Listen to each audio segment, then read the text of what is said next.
us once again is Captain Jim Fanell, the former Director of Intelligence and Information Operations of the U.S. Pacific Fleet.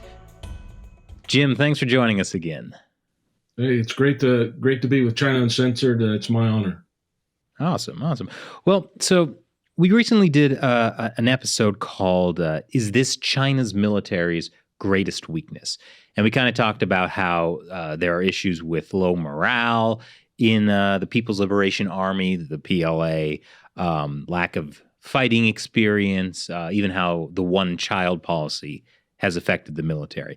And now I know you kind of disagreed with some of the points we made in that episode. And since, I really respect your opinion a lot, I wanted to have you on and have you talk about some of those issues. And one thing I thought you told me that was very interesting is that you said the PLA is a force to be respected and defeated.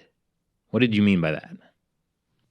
Yeah, well, first of all, thanks for taking up this issue. I mean, the discussion of the capabilities of the PLA is something that I've spent most of my adult life looking at, and so I really appreciate your openness to take criticism from me. And to specifically answer your question, I think the answer is they're a force to be reckoned with in terms of the idea that, we just had a GAO report out that says that, that they're essentially an existential threat. We've got lots and lots of evidence that says that the PLA is a force that can be, something that we need to respect and worry about in terms of if we had to come up against them. When I say we have to defeat them, that's the way we should approach any adversary, any strategic competitor, anybody that talks about the way that the Chinese talk about the United States. If they're presenting a threat to us, then we need to be able to defeat that threat. And so I think one of my, longstanding critiques of the U.S. Defense establishment is that we seem to not want to take that on. We're very ready to take it on for Russia and for North Korea, Iran, other areas. But when it comes to China, there seems to be this strange concept of, well, we really can't go after China because they're too big. They're 1.4 billion people. And it's very complex, and it's more than just the military. It's economic, it's diplomacy, it's information warfare, it's all those things. But when it gets down to actual military confrontation, force on force, we seem not want to address that. And that's been a frustration to me. Do you mean not want to address, like we just don't talk about it? Or are you saying we're not taking it seriously? What's the problem? Yeah, we're not. I think some people talk about it. What I find funny, or not, it's not really funny, what I find equally frustrating is that a lot of the quote unquote China hands, one of the critiques from people like Kevin Rudd and others are, well, we're always talking about China's military. And when you actually look at the discussions and the dialogue from the China hands community, it's very rarely do you see a national debate about China's military. It's very esoteric. It's very put away into small circles and small cliques of people. And we're really not talking about the scope and totality of the PLA and what they can bring to bear and what the CCP's Chinese Communist Party strategic intentions are. And when you put the capabilities and intentions together, you come to this realization that there's something really serious that we should be taking into account, but yet we don't show any of that. For instance, while we have a huge defense budget, $750 billion or such every year, we see in this latest defense bill, there's actually a decline in the actual numbers of dollars that are going to something like the United States Navy in terms of building a Navy that could be able to fight and defeat a Chinese Navy. So I'm really concerned about the fact that we talk in some circles, again, not the main thrust of the people that talk about China, until recently, till the Trump administration, that's changed somewhat, but still not in the mainstream of the academic community, our think tanks, and what we hear in Capitol Hill and what we hear in the Pentagon. It's anything but that, and then we don't devote resources to it as if we're taking the threat seriously. Well, it seems there are two weird extremes whenever talking about the Chinese military. It's either that it's just no threat. The U.S. spends so much on its military, complete pushover, don't even worry about it. Or China has the largest navy in the world. They're incredibly powerful. We have no hope of fighting them. We shouldn't even fight them. Yeah, except I don't hear anybody say that latter part. I haven't heard anybody say that, except on talk shows or things like this where somebody asserts that somebody said that.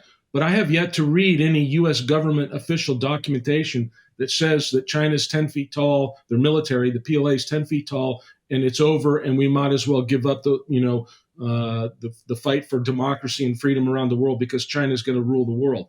I haven't read that anywhere. I haven't seen any politicians say that. What I see is us not addressing it square on and saying, what do we do in order to deter and then be able to defeat them? We talk about deterrence and defeat, but we don't ever get down into what is it that we really need to do. People put out a few things here and there, send a Coast Guard ship out to the Pacific, talk to the Pacific Islands, maybe have P-8s instead of P-3s in the Pacific, put 2,500 Marines down at Darwin. But there is no kind of holistic, whole of government, systemic approach to we have to defeat the Chinese like we approached the Soviets. There isn't. We don't do that. And so I think it's a red herring to say that people are talking about this. We talk about it in this kind of small circle of people, but it's not really a national debate. And I think that's really the issue is we haven't debated it, and it's been growing for 25 years. It's not just like it just started yesterday. And so here we are at this point now where we're kind of behind in many of the key areas of warfare, and we're getting farther behind because China's outproducing us across the spectrum of military capabilities. And I don't see it as people really seeing it and taking it as an existential threat. We just have here in San Diego the U.S. Naval Institute AFCEA West conference in San Diego, and you had a 3-star General Heckel who's in charge of the Marine Corps Combat Development Command, and he warned that the U.S. military is developing new weapon systems, but at a much slower pace than China. And he goes, I'm tired of analyzing, he said to the conference. It's paralysis through analysis. We need to stop. Chinese aren't waiting. Xi doesn't go to a board of directors and ask and worry about risk. He says, we are losing time. And that gets to my point. We're running out of time. And so I think it's something that I can't comprehend of why we're not really placing this as the number one threat to the nation and getting after defending our nation and our national security.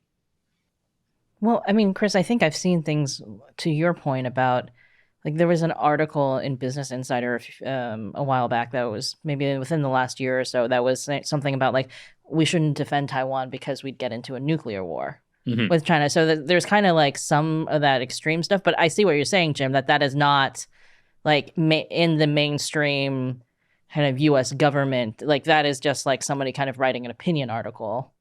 Well, and Graham Allison has said it. So, I mean, there are some people, I should be fair, there are some people that have talked about this idea that it's either, appeasement and cooperation or it's thermonuclear war.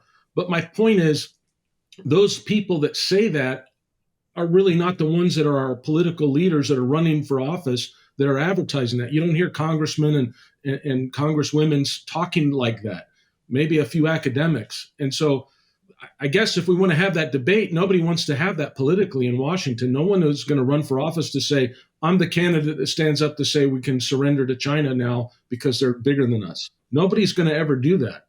So the question then is, if nobody's ever going to say that, are we going to get after figuring out how to confront them and deter them and then defeat them? And we're now, the gun went off and the Chinese are down, it's a 100-yard dash and, they're several yards into the race, maybe 50 yards, 70 yards. I don't know.